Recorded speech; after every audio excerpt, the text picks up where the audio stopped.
Hoy tenemos una mesa al respecto del tema. Le aprecio muchísimo al organizador de esta mesa, por supuesto, y nuestro colaborador de ciencia, Arturo Barba. Arturo, gracias, bienvenido. ¿Cómo estás? Al contrario, Luis, encantado. Muchas gracias. No, encantado. Gracias por estar con nosotros. Está también con nosotros el doctor Agustín García, investigador del Centro de Ciencias de la Atmósfera. Doctor, gracias por estar con nosotros. Gracias por la invitación. Buenos días. Muy buenos días. Y en la línea telefónica nos acompaña el director de Salud Ambiental del Instituto Nacional de Salud Pública, Horacio Riojas. Doctor, muy buenos días. Horacio, ¿cómo está? ¿Qué tal? Buenos días a todos.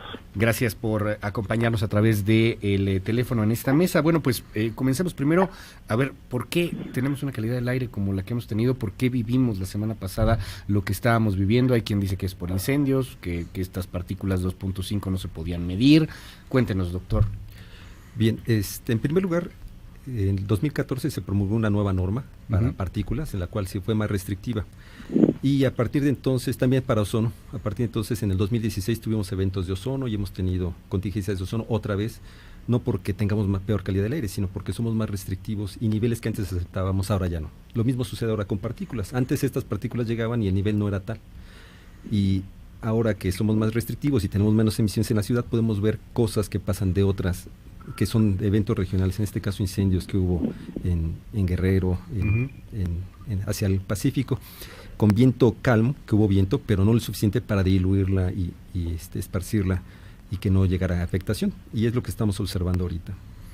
Sí, Luis, mira, las partículas PM2.5, esto quiere decir PM significa materia particulada. 2.5 quiere decir que son hasta 2.5 micras. Una micra es una milésima de milímetro. Más o menos cada partícula mide un 3% del grosor de un cabello humano, es decir, son partículas microscópicas que son emitidas no solo por incendios, ¿no?, sino que son emitidas también por la quema de combustibles de origen fósil y, por supuesto, por la emisión de algunas fábricas y, por supuesto, la quema de basura. En fin, las fuentes son múltiples. Claro. Sí, esta semana, o la semana pasada, se agravó el problema por los incendios en los estados aledaños. Sin embargo, la jefa de gobierno realmente no actuó, el gobierno de la Ciudad de México no actuó debidamente, porque si recuerdan, hasta 5 días después de que empezó a contaminarse la ciudad, se reaccionó y se dijo que hacían falta 5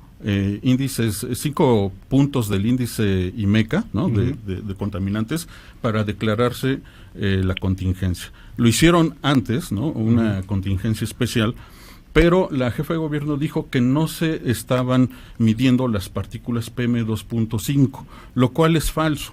Esta medición se hace ya desde hace muchos años y el doctor Agustín nos podrá aclarar, pero en realidad esto no es tanto el problema. También la jefa de gobierno dijo que no había corrientes de aire adecuados, ¿no?, que no había las condiciones climatológicas, que había mucho calor, que no había lluvia, en fin, son fenómenos naturales y la contaminación ambiental no es un fenómeno natural.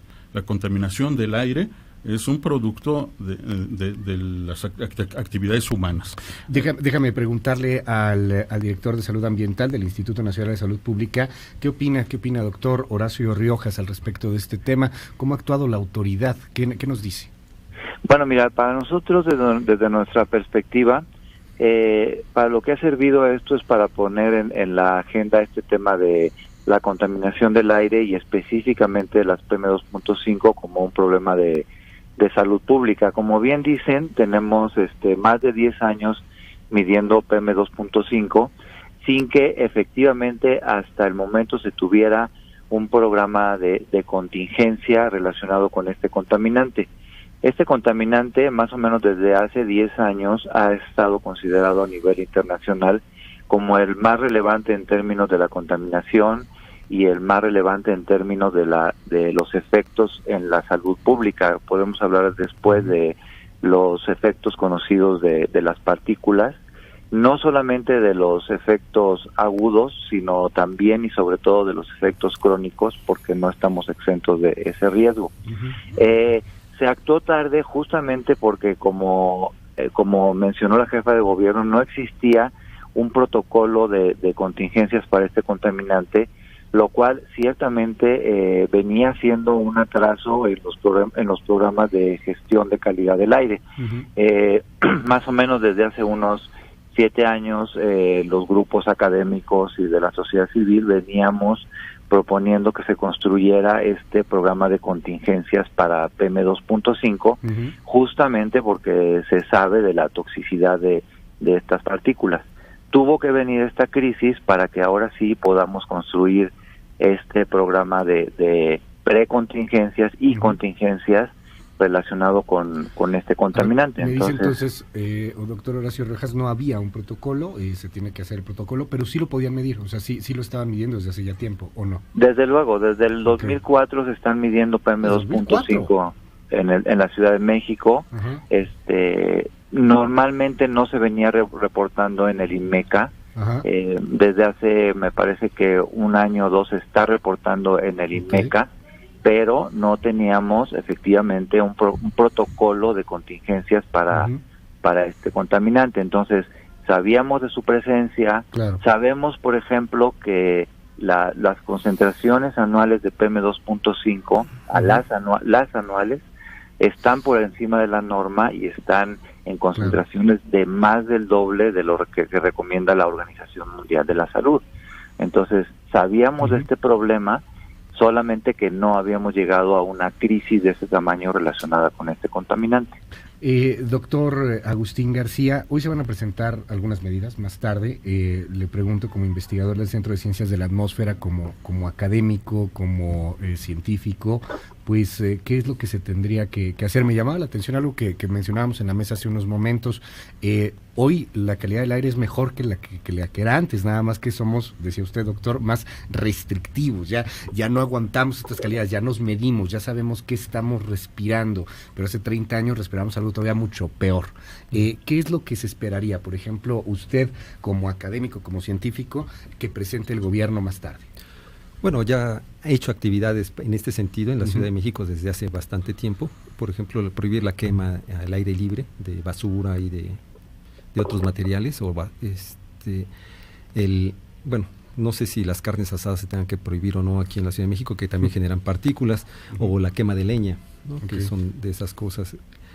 A fin de cuentas, en la Ciudad de México lo que se ha observado es que la concentración está como por la mitad de la norma, pero sí sobrepasa el promedio anual.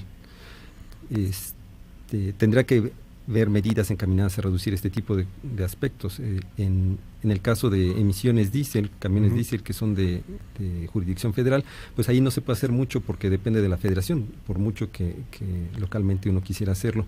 Y tendríamos que tener programas más integrales, ¿no? Si bien la CAME utiliza los 6 estados que rodean la Ciudad de México, pues estamos viendo que también cuestiones en Guerrero, cuestiones en Veracruz o Michoacán podrían influenciar la calidad del aire. ¿Qué tanto influyen estos incendios? Pues lo vimos, ¿no? O sea, sí hay una incidencia. Sí. Tenemos colaboraciones con la NOAA en Estados Unidos, y ellos tienen un modelo de dispersión de humos y siguen todos los incendios a través de satélite. Hay puntos de calor e incendios, ellos siguen los incendios y a través del tipo de biomasa que se está quemando saben la cantidad de humo que se genera. Y lo que se observaba es que se incrementaban hasta 80 microgramos sobre metro cúbico en esta región debido a los incendios que se generaban fuera más al sur del estado de Morelos. Hablar con un científico, con una persona especializada, es siempre un placer, se lo digo sin ninguna coba, doctor Agustín García, porque en medio de todo esto hay un tema súper político, Arturo Barba. O sea, aquí hay un tema político de si salgo o no salgo, qué prohíbo o no prohíbo, qué digo o no digo.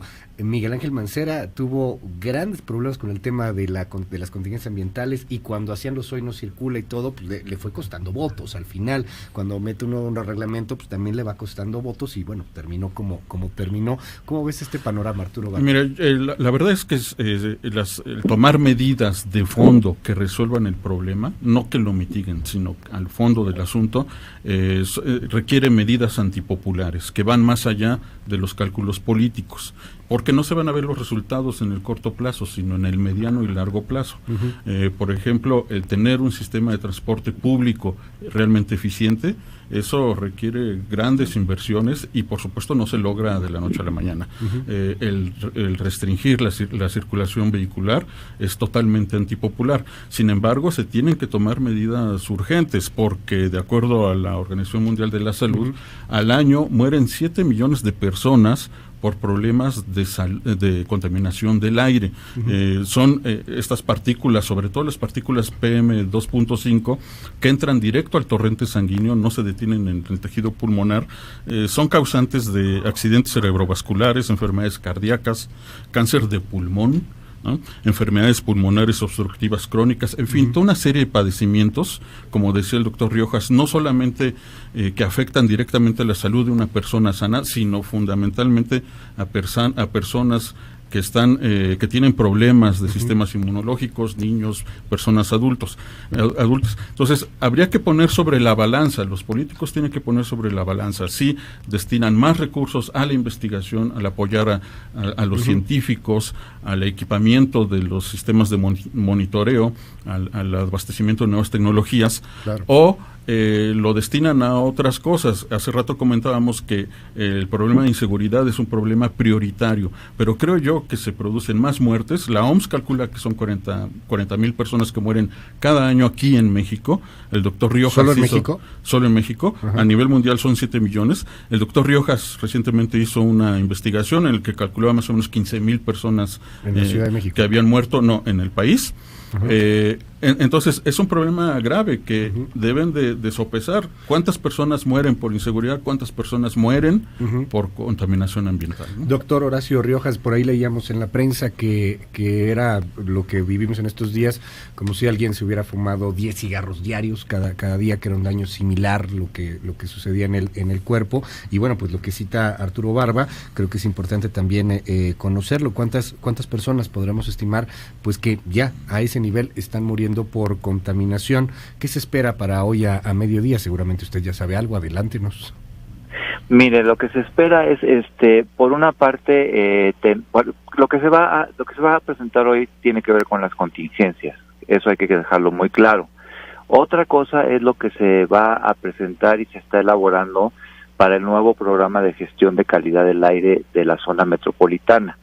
Hoy se va a hablar del tema de las contingencias, y ahí estamos esperando que se tomen medidas que sirvan para decretar estas contingencias de manera mucho más temprana, es decir, que se tomen en cuenta, por una parte, las concentraciones de los contaminantes, sus tendencias en el tiempo y sus pronósticos, para detectar con un poco más de anticipación las contingencias. Yo pienso que esa es una de las cosas que deberían de quedar muy claras en la presentación del plan de contingencias de hoy.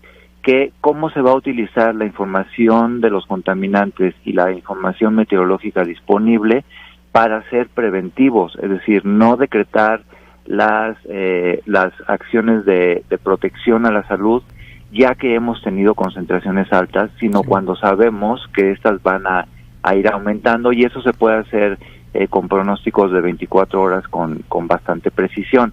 Entonces, esperaríamos que se utilizaran estos programas de predicción de las concentraciones para los programas de protección, que se detecten contingencias o al menos precontingencias o alarmas cuando se vea que la tendencia va hacia arriba.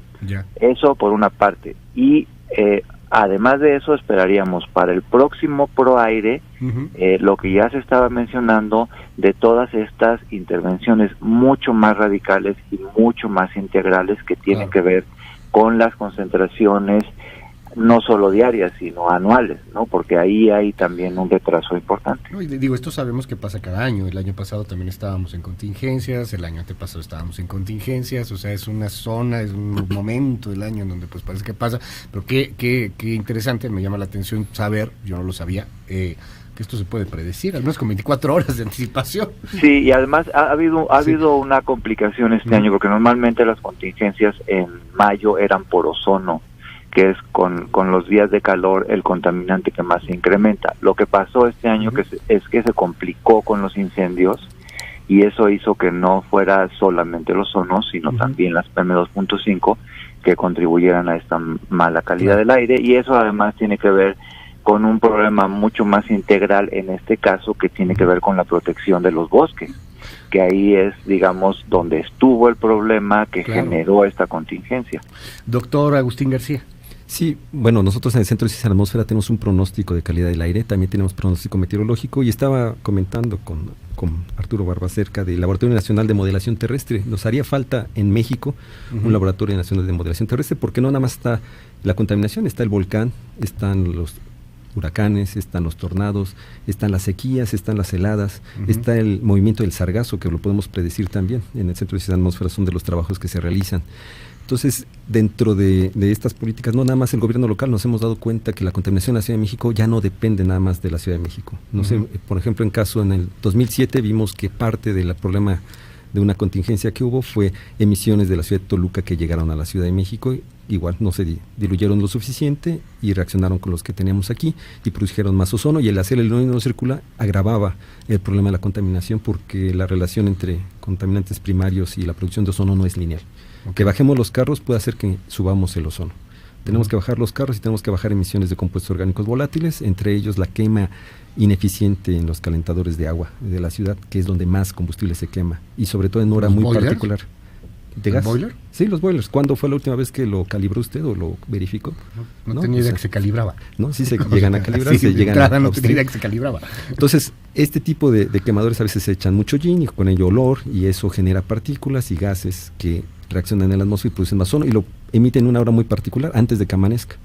Y entonces tenemos un caldo ahí cuando no hay mucho viento que produce ozono, ¿no? Y eso hemos estado evaluando. Son cosas en el 2006 que se observaron, que había compuestos reactivos antes de que saliera el sol, y de dónde salían estos, ¿no?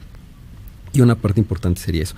Bueno, el punto es inversión en la investigación y sobre todo en el mantenimiento de las redes, porque hay muchas redes. El gobierno federal ha invertido en que tengan varios estados sus redes de monitoreo, pero no hay gente o no hay presupuesto, y eso viene desde los estados, ¿no? Desde del Congreso estatal, que vean que es también una necesidad en Puebla, en Guerrero, en Morelos, en estados que comúnmente dicen no tienen problemas de contaminación porque no la miden, ¿no? Ahí están, se nos ha terminado prácticamente el tiempo, pero a manera de conclusión les pediría una reflexión a cada uno, particularmente sobre lo que sucedería si seguimos como vamos, si no tomamos en cuenta estas cosas. Cada vez pareciera que la cosa es peor, aunque nos decían hace 30 años todavía estábamos peor. Arturo Barba. Luis, mira, hoy se tiene que presentar un plan integral, no solamente de la Ciudad de México, sino de toda la megalópolis, ¿no? Los estados aledaños. Y yo creo que independientemente de los planes que se presenten en los momentos de contingencia, se debe de atacar el asunto de fondo. Claro. Y esto realmente es todavía más profundo, lleva más tiempo, pero se tienen que establecer las políticas, porque si no, no se va a hacer nunca. Y ahora el gobierno federal y el gobierno local son del mismo partido, así es que se pueden coordinar perfectamente para tomar estas políticas. Gracias, muchas gracias, Arturo Barba. Te seguimos en tu cuenta de Twitter. @Abanab. Gracias, Arturo. Doctor Horacio Riojas, brevemente a modo de conclusión, ¿qué panorama ves si ahora sí que si no tomamos en cuenta lo que está pasando? Pues básicamente, como ya se ha dicho, vamos a tener y a ser cada vez más conscientes de los impactos en la población, sobre todo en la población más vulnerable. A nosotros nos preocupan mucho los niños asmáticos, los adultos mayores. Hay un costo social que se está pagando por esto, lo está pagando la población, lo está pagando el sector salud, y ese es el que se vería incrementado si las tendencias siguen como ahora. Aunque la tendencia de las partículas y el ozono ha bajado, se ha estancado desde hace varios años, y hay que poner en los programas de contingencia y en los programas integrales metas muy precisas de qué porcentaje y cuánto queremos bajar las concentraciones de los contaminantes. Doctor Horacio Riojas, director de Salud Ambiental del Instituto Nacional de Salud Pública, le aprecio que nos haya tomado la llamada y que esté en esta mesa. Gracias, doctor, muy buenos días. Al contrario, gracias a ustedes. Y finalmente, doctor Agustín García, investigador del Centro de Ciencias de la Atmósfera. Bueno, comentar que hemos avanzado, pero aún nos falta. Y también en la investigación y inversión en la investigación es importante para poder dar razones científicas a la toma de decisiones, ¿no? Justificar que las acciones que están tomando van de acuerdo y son eficientes. Sí, que no sea esto una cosa política, ¿eh? Sí. Ahí está muy importante. Hay datos, tenemos estudios, tenemos ciencia. La ciencia, pues ahí no se trata de ideologías ni de demagogias o promesas de votos o no. Ahí hay formas de poderlo resolver de manera científica. Gracias, doctor. Gracias a todos. Muchísimas gracias.